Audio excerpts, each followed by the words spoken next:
Every great writer belongs to a great age, and every age has a unique story. Today, let's explore those stories together. ಪ್ರತಿಯೊಬ್ಬ ಮಹಾನ್ ಲೇಖಕರ ಹಿಂದೆ ಒಂದು ಮಹಾನ್ ಸಾಹಿತ್ಯ ಯುಗವಿದೆ. ಪ್ರತಿಯೊಂದು ಯುಗಕ್ಕೂ ತನ್ನದೇ ಆದಂಥ ಒಂದು ವಿಶೇಷ ಕಥೆ ಇದೆ. ಇಂದು ಆ ಅದ್ಭುತ ಸಾಹಿತ್ಯ ಯುಗಗಳ ಲೋಕಕ್ಕೆ ನಾವು ಒಟ್ಟಾಗಿ ಪ್ರಯಾಣಿಸೋಣ. Hello everyone, welcome to our channel. This is your complete learning platform for English literature, grammar and competitive exam preparation. ನಮಸ್ಕಾರ ಸ್ನೇಹಿತರೆ, ನಮ್ಮ ಚಾನಲ್ಗೆ ಹಾರ್ದಿಕ ಸ್ವಾಗತ. ಇಂಗ್ಲಿಷ್ ಸಾಹಿತ್ಯ ವ್ಯಾಕರಣ ಹಾಗೂ ಸ್ಪರ್ಧಾತ್ಮಕ ಪರೀಕ್ಷೆಗಳ ಸಂಪೂರ್ಣ ತಯಾರಿಗಾಗಿ ಇದು ನಿಮ್ಮ ಒಂದು ವಿಶ್ವಾಸಾರ್ಹ ಕಲಿಕಾ ವೇದಿಕೆಯಾಗಿದೆ. So in today's class, we will begin our journey through the English literary periods from Old English literature to modern and contemporary literature. ಇಂದಿನ ಒಂದು ತರಗತಿಯಲ್ಲಿ ನಾವು ಓಲ್ಡ್ ಇಂಗ್ಲಿಷ್ ಪೀರಿಯಡ್ನಿಂದ ಮಾಡರ್ನ್ ಮತ್ತು ಕಂಟೆಂಪ್ರರಿ ಲಿಟ್ರೇಚರ್ವರೆಗೆ ಎಲ್ಲ ಸಾಹಿತ್ಯ ಯುಗಗಳನ್ನು ಕ್ರಮವಾಗಿ ಅಧ್ಯಯನ ಮಾಡೋಣ. Let's start the topic then. Old English period, it is also called as the Anglo Saxon period. It started 450 to 1066.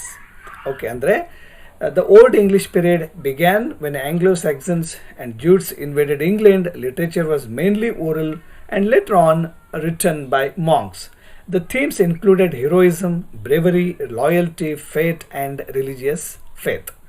ಇದರ ಪ್ರಮುಖ ಒಂದು ಕ್ಯಾರೆಕ್ಟರಿಸ್ಟಿಕ್ಸ್ ಅಂತ ನೋಡೋದಾದರೆ ಹೀರೋಯಿಕ್ ಪೋಯಟ್ರಿ ಇತ್ತು, ಓರಲ್ ಟ್ರೆಡಿಷನ್ ಇತ್ತು, ಕ್ರಿಶ್ಚಿಯನ್ ಇನ್ಫ್ಲೂಯೆನ್ಸ್ ಇತ್ತು ಒಂದು ಲಿಟ್ರೇಚರ್ ಮೇಲೆ, and alliteration instead of rhyme use ಮಾಡ್ತಾ ಇದ್ರು. Then themes of war and courage were reflected in the literature ಅಂತ. ಸೊ ಇಲ್ಲಿ ಫೇಮಸ್ ರೈಟರ್ಸ್ ಅಂತ ನೋಡೋದಾದರೆ ಅನಾನಮಸ್ ಅಂದರೆ ಅನಾಮದೇಹ ಕವಿಗಳು ಒಂದು ಲೇಖಕರು ಇದ್ರು ಇಲ್ಲಿ. ಯಾಕೆಂತಂದರೆ ಅವಾಗ ಇಷ್ಟೊಂದು ಒಂದು ಪ್ರಿಂಟ್ ಮೀಡಿಯಾ ಬರವಣಿಗೆ ಇಷ್ಟು ಒಂದು ಏನು ಅಡ್ವಾಂಟೇಜಸ್ ಇರಲಿಲ್ಲ. ಹಾಗಾಗಿ ದೆನ್ ಫೇಮಸ್ ವರ್ಕ್ಸ್ ಯಾವುವು ಅಂತ ನೋಡೋದಾದರೆ ಬೇವಲ್ಫ್ ಅನ್ನುವಂಥದ್ದು, the dream of the rood ಅನ್ನುವಂಥದ್ದು, ದ ಸೀಫೆರರ್, ದ ವಾಂಡ್ರರ್ ಅನ್ನುವಂಥದ್ದು ಒಂದಿಷ್ಟು ಫೇಮಸ್ ವರ್ಕ್ಸು ವರ್ಲ್ಡ್ ಇಂಗ್ಲೀಷ್ ಪೀರಿಯಡಲ್ಲಿ ನೋಡ್ಬೋದು. ದೆನ್ ಇಂಪಾರ್ಟೆಂಟ್ ಫ್ಯಾಕ್ಟ್ಸ್ ಅಂತ ನೋಡೋದಾದರೆ Beowulf is the first great epic in English, okay, and in Old English is very different from modern English ಅನ್ನುವಂಥದ್ದು. Okay, then next one, as I said, I will given it in Kannada version for your kind information, just you can read it. Let's move on to the next second period, that is Middle English period. It started in 1066 to 1500. ಈ ಒಂದು ನಡುವಿನ ಅವಧಿಯನ್ನು ನಾವು middle English period ಅಂತ ಕರಿತೀವಿ. This period started after the Norman conquest. French and Latin greatly influenced English. Literature became more realistic and focused on everyday life. Okay, ಇದರ ಒಂದು characteristics ಅಂತ ನೋಡೋದಾದರೆ what you call religious writings ಇತ್ತು ಇಲ್ಲಿ. Then ಸಿವಲ್ರಿ ಇತ್ತು, romance, pilgrimage stories, ಸಟೈರ್ಸ್ ಕೂಡ ಇಲ್ಲಿ ಇದ್ವು. So then who were the great famous writers ಅಂತ ನೋಡೋದಾದರೆ Geoffrey Chaucer and William Langland ಅನ್ನುವಂಥವ್ರು. ದೆನ್ ಫೇಮಸ್ ವರ್ಕ್ಸು ಯಾವುವು ಅಂತ ನೋಡೋದಾದರೆ the Canterbury tales, as we all know that. Then Piers Plowman, sir Gawain and the green knight ಅನ್ನುವಂಥವ್ರು. Then important facts ಅಂತ ನೋಡೋದಾದರೆ Geoffrey Chaucer is called as the father of English literature or poetry ಅನ್ನುವಂಥದ್ದು. Okay, then this is the same version I have given in Kannada for your reference. Please read it and let's move on to the next one. ಇಲ್ಲಿ ಮೂರನೇದು renaissance period ಅಂತ ನಾವೇನು ಮಾಡ್ತೀವಿ, ಒಂದು segregation ಮಾಡ್ತೀವಿ. ಇದಕ್ಕೆ it is also called as the Elizabethan age ಅಂತ ಕರೀತಾರೆ. ಇಟ್ ಸ್ಟಾರ್ಟೆಡ್ ಫ್ರಮ್ 1500 to 1660 ವರೆಗೆ ಈ ಒಂದು ಎಲಿಜಬೆಥನ್ ಏಜು ಅಥವಾ ರಿನೈಸೆನ್ಸ್ ಪೀರಿಯಡ್. ರಿನೈಸೆನ್ಸ್ ಅಂದರೆ ಒಂದು ಪುನರುಜ್ಜೀವನ ಯುಗ ಅಂತ ಕರಿತೀವಿ ನಾವು ಸಾಹಿತ್ಯದ. The Renaissance means rebirth. It was the age of humanism, scientific thinking, exploration and great creativity. Then drama reached its golden age. ಈ ಒಂದು ಯುಗದಲ್ಲಿ ನಾಟಕಗಳ ಒಂದು ಸುವರ್ಣ ಯುಗ ಅಂತ ಕರಿತೀವಿ ಇದಕ್ಕೆ. Then what are the characteristics of this age ಅಂತ ನೋಡೋದಾದರೆ ಹ್ಯುಮ್ಯಾನಿಸಮ್, ಒಂದು ಮಾನವೀಯತೆಯ ನೆಲೆಗಟ್ಟಿನಲ್ಲಿ ಸಾಹಿತ್ಯವನ್ನು ರಚನೆ ಮಾಡೋದಾಗಿರ್ಬೋದು, ಲವ್ ಆಫ್ ಬ್ಯೂಟಿ ಆಗಿರ್ಬೋದು, ಸೈಂಟಿಫಿಕ್ ಕ್ಯೂರಿಯಾಸಿಟಿ, ದೆನ್ ಎಕ್ಸ್ಪ್ಲೋರೇಷನ್ ಇದೆ, great dramas. Okay, then the great and famous writers were William Shakespeare, Christopher Marlowe, Edmund Spenser, Ben Jonson, okay, and many more. And famous works anta nododadre Hamlet written by William Shakespeare, Macbeth, Othello, King Lear, Dr. Faustus written by Christopher Marlowe, The Fairy Queen written by Edmund Spenser, and the Ben Jonson has written Wolfone, Every Man in His Humor, The Alchemist, Timber, The Silent Woman, Bartholomew fair ಅನ್ನುವಂಥದ್ದು. So ಇಲ್ಲಿ Ben ಜಾನ್ಸನ್ನ ವರ್ಕ್ಸನ್ನು ನಾವು ಯಾವ ರೀತಿ ನೆನಪಿಟ್ಕೋಬೇಕಂದ್ರೆ VAT, VAT and BS, ಈ ಥರ ವ್ಯಾಟ್ ಬೇಸ್ ಅಂತ ಒಂದು ವರ್ಡನ್ನು ಹೇಳಿದರೆ ಅದರಲ್ಲಿ 6 ಒಂದು ಪ್ರಸಿದ್ಧ ಕೃತಿಗಳನ್ನು ನಾವು ನೆನಪಿಟ್ಕೋಬೋದು ಅಂತ. ದ ನೆಕ್ಸ್ಟ್ ಒನ್, ಅದನ್ನೇ I have given in Kannada version, you can read it. Next one, the fourth one is the Augustan age. This age is also called is the neoclassical period ಅಂತಲೂ ಕೂಡ ಇದಕ್ಕೆ ಕರೀತಾರೆ. 1660ರಿಂದ 1798ವರೆಗೂ ಈ ಒಂದು ಅಗಸ್ಟಿನ್ ಪೀರಿಯಡು ಇರುತ್ತೆ. ಇದ್ರದ್ದು ಒಂದು this period ಎಂಪಸೈಸ್ಡ್ reason, order, discipline, balance and imitation of Greek and Roman classics. ಈ ಒಂದು ಅವಧಿಯಲ್ಲಿ ನಾವು ಒಂದು ರೀಸನ್, ಕಾರಣಗಳನ್ನು ಕೊಡುವಂಥ ಮಹಾನ್ ಕೃತಿಗಳ ರಚನೆ, ಅದು ಒಂದು ಆರ್ಡರ್ ಇತ್ತು, ಡಿಸಿಪ್ಲೇನು, ಬ್ಯಾಲೆನ್ಸ್ ಮಾಡುವಂಥದ್ದು, then imitation of Greek and Roman classics. Okay, ಇಲ್ಲಿ ಗ್ರೀಕ್ ಮತ್ತು ರೋಮನ್ ಸಾಹಿತ್ಯವನ್ನು ಇಮಿಟೇಟ್ ಮಾಡುವಂಥ ಶೈಲಿಯಲ್ಲಿ ಬಹಳಷ್ಟು ಕಾವ್ಯಗಳ ರಚನೆ ಆಯಿತು ಅಂತ ಹೇಳ್ಬೋದು. ಇಲ್ಲಿ ಒಂದು ಕ್ಯಾರೆಕ್ಟರಿಸ್ಟಿಕ್ಸನ್ನು ನೋಡೋದಾದರೆ ಲಾಜಿಕ್, ಸಟೈರ್ಸ್, ಒಂದು ವಿಡಂಬನೆಗಳು ಕೂಡ ಇದು. ಇಲ್ಲಿ ಆರ್ಡರ್, ಡಿಸಿಪ್ಲಿನ್ ಇತ್ತು. ದೆನ್ ಫೇಮಸ್ ರೈಟರ್ಸ್ ಅಂತ ನೋಡೋದಾದರೆ John Dryden, Alexander Pope, Jonathan Swift, Samuel Johnson, ಹೀಗೆ. ದೆನ್ ಫೇಮಸ್ ವರ್ಕ್ಸ್ ಅಂತ ನೋಡೋದಾದರೆ the rape of the lock, it's a mock epic, heroic epic ಅಂತ ಹೇಳ್ಬೋದು. Gulliver's travels by Jonathan Swift ಆಗಿರ್ಬೋದು, Robinson Crusoe ಆಗಿರ್ಬೋದು.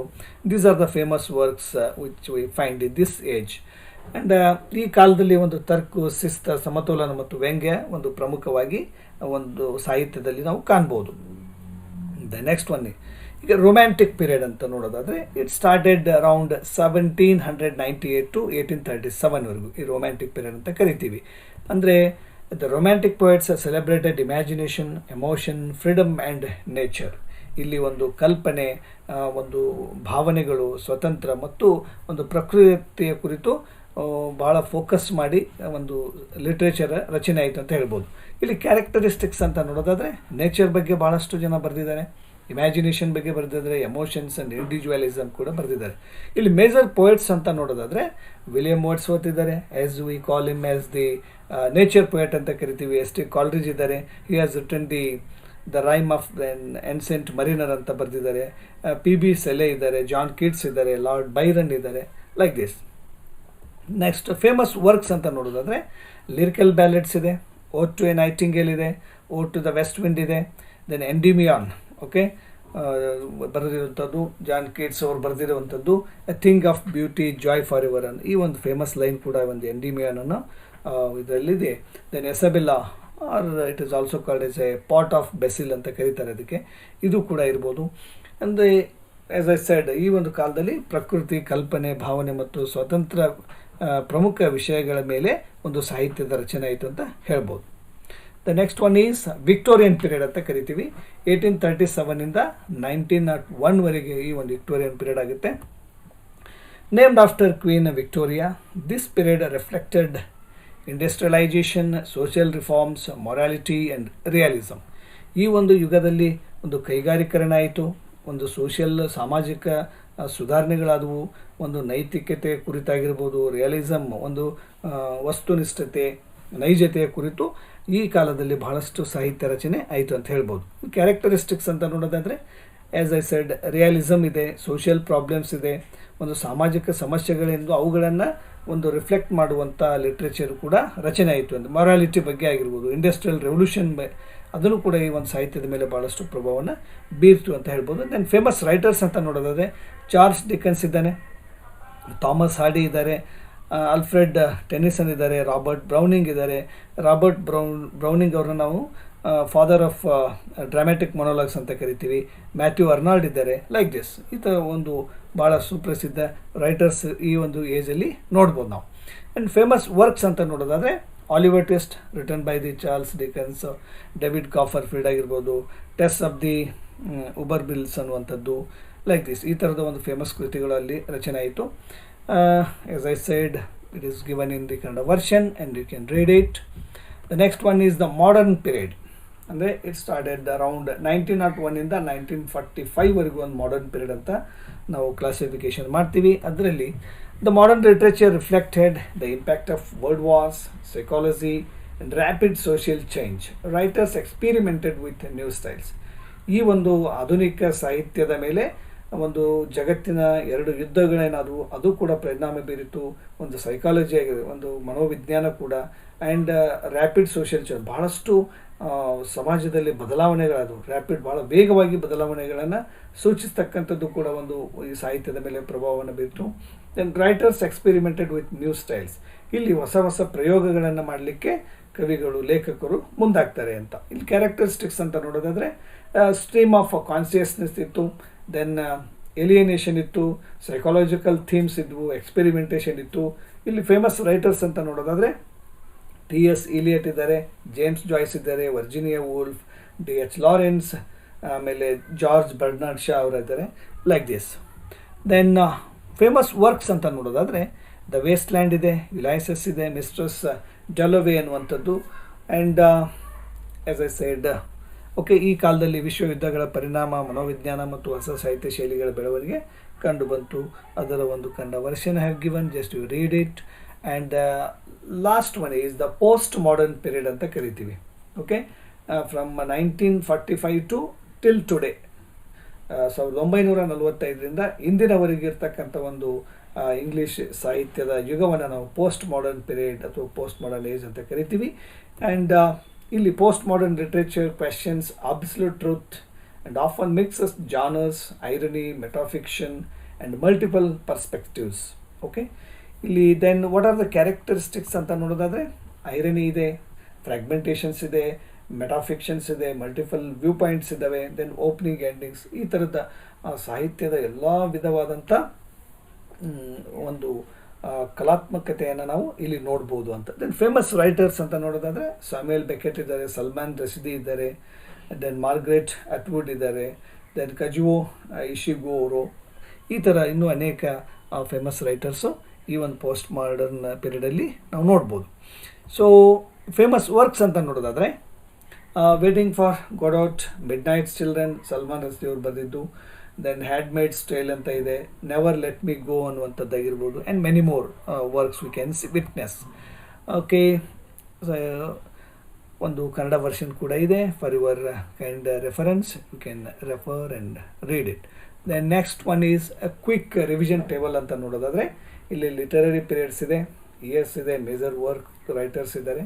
So for your examination point of view ಒಂದು easy ವೇನಲ್ಲಿ ನಾವು ಈ ಥರ ಒಂದು ಪ್ಲ್ಯಾನ್ ಮಾಡಿಕೊಂಡು ಇದಕ್ಕೆ ಅನುಗುಣವಾಗಿ ನಾವು ಇನ್ ಡೀಟೇಲ್ ಆಗಿ ಅಧ್ಯಯನ ಮಾಡಿದ್ರೆ definitely will get a good result in the examination. ಸ್ನೇಹಿತರೆ, ಇದಿಷ್ಟು I have given you very brief one. ಸಂಕ್ಷಿಪ್ತವಾಗಿ ನಾನು ಒಂದು ಇಂಗ್ಲೀಷ್ ಲಿಟರರಿ ಪೀರಿಯಡ್ಸ್ ಕುರಿತು ನಿಮಗೆ ಒಂದಿಷ್ಟು ನಾಲೆಜನ್ನು ಕೊಟ್ಟಿದ್ದೀನಿ. ನೆಕ್ಸ್ಟ್ ವಿಡಿಯೋದಲ್ಲಿ ಒಂದೊಂದು ಯುಗದಲ್ಲಿ ಬರ್ತಕ್ಕಂಥ ಮೇಜರ್ ರೈಟರ್ಸ್ ಆಗಿರ್ಬೋದು, ಅವ್ರ ಕಾಂಟ್ರಿಬ್ಯೂಷನ್ಸು, ಲಿಟರರಿ ವರ್ಕ್ಸು, ಅವುಗಳ complete summary, analysis, question answers ಎಲ್ಲವನ್ನೂ ಡಿಸ್ಕಷನ್ ಮಾಡ್ತಾ ಇದ್ದೀನಿ.